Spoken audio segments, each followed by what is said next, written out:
part, I believe, the new products. So we have been hearing about how much work the R&D team has put into developing these new products, and so we were very excited to be here. These are really a new development and very innovative, and I'm sure this is going to be a good market in our place.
The conference has been very interesting.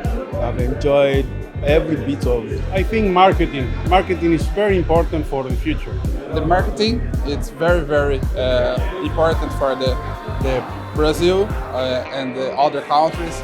They have a lot of questions answer sessions which actually helped us a lot to how to grow the sales. I've learned more about cybersecurity. I think it's a new and hot topic at the moment, and I think that we need to learn and also help our customers to learn that as well.